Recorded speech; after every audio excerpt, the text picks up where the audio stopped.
हमारे साथ जनस्वराज पार्टी के भागलपुर विधानसभा से प्रत्याशी हैं अभयकांत झा जी। पेशेवर वकील हैं और कहते हैं 1972 या 73 से प्रैक्टिस इनकी शुरू हुई है भागलपुर में। अब तक 20,000 से अधिक केस लड़ चुके हैं। चूँकि आज छठ है, कहते हैं इसे आरोग्य, आस्था और अनुशासन का ये बड़ा त्यौहार माना जाता है। इसके उपलक्ष्य में आज जो सीढ़ी घाट है वहीं पर छठ व्रतियों से, श्रद्धालुओं से मुलाकात करने के लिए आए हैं। पहले तो छठ की बहुत बहुत शुभकामनाएं आपको। आपको भी बहुत बहुत धन्यवाद। आज मेरा सवाल मैं थोड़ा सा पहले फ्रेम कर लूं। आप बहुत ही प्रोफेशनल वकील हैं और बिहार में बहुत आपकी प्रतिष्ठा भी है। 20,000 से अधिक केस मैंने सुना है कि आपने लड़ा है, लेकिन 1989 के सांप्रदायिक झगड़ों में जो केस आपने लड़े, जो कि प्रेस कॉन्फ्रेंस में जनस्वराज पार्टी के संस्थापक प्रशांत किशोर ने उसको इंट्रोड्यूस भी किया कि 800 से अधिक केस आप मुसलमान का लड़े हैं। तो उसके बाद फिर से इस पर चर्चा होने लगी कि मुसलमानों के लिए एक भारी संख्या में वो केस तो लड़े हैं, लेकिन बाकी लोगों के लिए क्या कुछ किए हैं? मैंने तो जो हमारे पास मुसलमान भाई आए भागलपुर के दंगे से पीड़ित लोगों को, मैंने उन्हें अपना न्याय दिलाया और हिंदू भाई के लिए भी किया जो हमारे पास आए। लेकिन खासकर अधिकतर मुस्लिम जो पीड़ित परिवार था, मैंने उसको उसके अनुरूप जो उचित न्याय मिलना चाहिए मैंने उसे दिलाया। इसी बातों की तो बहस हो गई है ना कि आपने मुसलमानों के लिए कुछ किया, लेकिन हिंदू भाई के लिए क्या किया, या फिर जो दूसरे जो इसके रिलीजियस के लोग थे या फिर दूसरे अन्य जो लोग थे उन लोगों के लिए क्या कुछ किए, उसके बारे में थोड़ा आप फोकस करिए। आपको मैं ये बता देना चाहता हूँ कि विश्व हिंदू परिषद के लोग ने इस तरह की आपत्ति जताई थी और मैंने खुलकर उनको कहा था कि आप सभी लोग हमारे यहाँ आने के लिए स्वतंत्र हैं, क्योंकि मैं वैसे पेशे से हूँ जो कि हमारा एक एथिक्स होता है, नीति होता है। हमारे पास जो आएगा मैं उससे मदद करूँगा और न्याय दिलाऊँगा। इसलिए मैंने उनकी उपेक्षा नहीं की है, बल्कि उन्हें भी आमंत्रित किया था और कुछ लोग आए तो उसे भी हमने न्याय दिलाया। आपके साथ ही दो चीज़ जुड़ी हुई है आपके साथ में। एक तो प्रशांत किशोर ने पूरे बिहार के लोगों को जिस तरह से उम्मीदवार बनाया है, कहते हैं हर फील्ड के वो चुनिंदा उम्मीदवार हैं, अपने अपने क्षेत्रों में इतना बेहतर काम किए हैं, इसलिए हमने उसको दिया है। दूसरी चीज़ें कि जिस विधानसभा क्षेत्र से आप चुनावी मैदान में हैं, यहाँ पर भी कहते हैं विकास के मुद्दे अब तक सही तरीके से वो नहीं हो पाए, ज़मीन पर नहीं उतर पाए। जो विकास होना चाहिए था वो नहीं उतर पाया।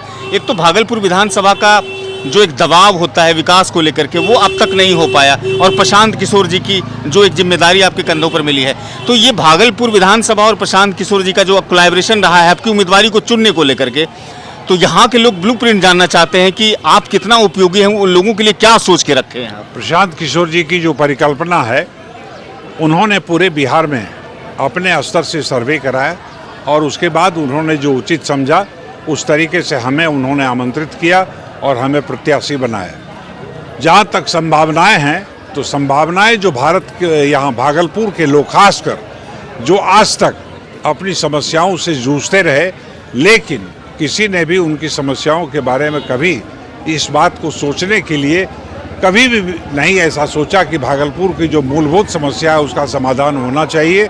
इसी कारण आज जो प्रशांत किशोर ऐसे विद्वान लोग जो कि बहुत ऊंची शिक्षा उन्होंने प्राप्त की, उसके बाद उनके दिल और दिमाग में आया कि नहीं, बिहार में बदलाव होने की परम आवश्यकता है, क्योंकि गत 30 वर्षों से इस तरह की समस्याओं से भागलपुर और बिहार के लोग जूझते रहे हैं। भागलपुर की बहुत बड़ी मांगें रही हैं, जिसमें एयरपोर्ट और रेलवे मंडल और बड़ी बड़ी चीज़ें मांग रही है, लेकिन उन मांगों को पूरा ना होता हुआ यहाँ के लोग बहुत निराश हो गए हैं। अब तक जितने भी विधायक यहाँ से चुन के गए हैं इस मुद्दों से वो गायब दिखाई दिए हैं। अब तो स्थिति ये हो गई है भागलपुर में कि शिक्षा हो, स्वास्थ्य हो, पढ़ाई हो या सफाई हो, इन सब चीज़ों में भी भागलपुर बहुत पिछड़ता हुआ चला जा रहा है। इस पर क्या नजरिया है आपका? आपको मैं ये कहना चाहता हूँ कि यही मुख्य कारण है जो कि आज प्रशांत किशोर को इस तरह की बातें सोचने के लिए मजबूर होना पड़ा। वो भारतवर्ष के किसी अन्य प्रदेश के बारे में भी सोच सकते थे, लेकिन मूलतः उन्होंने बिहार को चुना, क्योंकि बिहार सबसे निचले पायदान पर ये राज्य आ गया और इसी कारण उन्होंने बिहार को अपना वह बनाया स्थल कि पहले इसका विकास होना चाहिए। इसी कारण से बिहार में बदलाव की अत्यंत आवश्यकता है। आपके मुद्दे हैं पलायन, उसके बाद बेरोजगारी, अच्छी शिक्षा व्यवस्था, लोगों को नौकरी यहाँ पर मिल सके। लेकिन भागलपुर कहते हैं कि बुनकरों की बहुत बड़ी आबादी है, यहाँ पर रोजगार करने वाले लोगों की संख्या भी काफ़ी है, लेकिन अगर उनकी व्यवस्थाओं का जब आप आकलन करेंगे या समीक्षा करेंगे तो शायद वो हर मामले में, हर फील्ड में वो धाराशायी होता हुआ नजर दिखाई देता है। तो आप चुनाव लड़ रहे हैं, तो ये क्या इस मुद्दों के साथ आप कनेक्ट हो पा रहे हैं? यहाँ के लोगों की जो समस्याएं हैं उन सब चीज़ों को लेकर के क्या दृष्टिकोण और क्या नजरिया है आपका?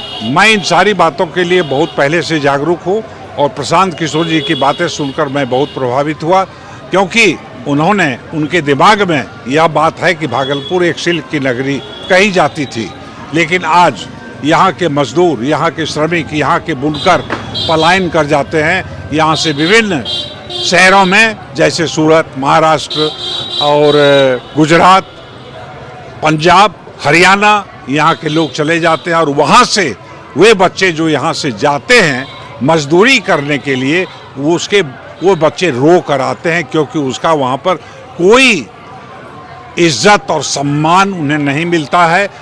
इस बात से हम लोग काफ़ी दुखी हैं कि नहीं, यहाँ से पलायन को रोकने के लिए हम लोगों ने एक बीड़ा उठाया है, और पलायन रोकने के लिए अगर मेरी सरकार बनी तो मैं निश्चित रूप से आपको कह सकता हूँ कि पलायन में अगले वर्ष में ये शिकायत नहीं रहने दूंगा। अगले छठ पर्व के अवसर पर आपको सुनने को मिलेगा कि पलायन रुका।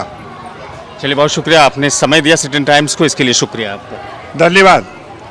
अभयकांत झा साहब हैं, पेशे से वकील हैं, लेकिन फिलहाल भागलपुर विधानसभा के जनसुराज पार्टी के प्रत्याशी हैं। अपने ब्लूप्रिंट और जो मुख्य मुद्दा है जनसुराज पार्टी का, चाहे वो बिहार का हो या फिर भागलपुर से जुड़ा हुआ हो, उस बिंदु पर अपनी बात इन्होंने रखी है। साथ में हमारे आप चैनल पर सब्सक्राइब कर लीजिएगा, फेसबुक पेज है वहाँ फॉलो कीजिएगा, लाइक कीजिएगा। मुझे सुनने के लिए बहुत बहुत शुक्रिया। कैमरे के पीछे समीम मेहनत कर रहे थे।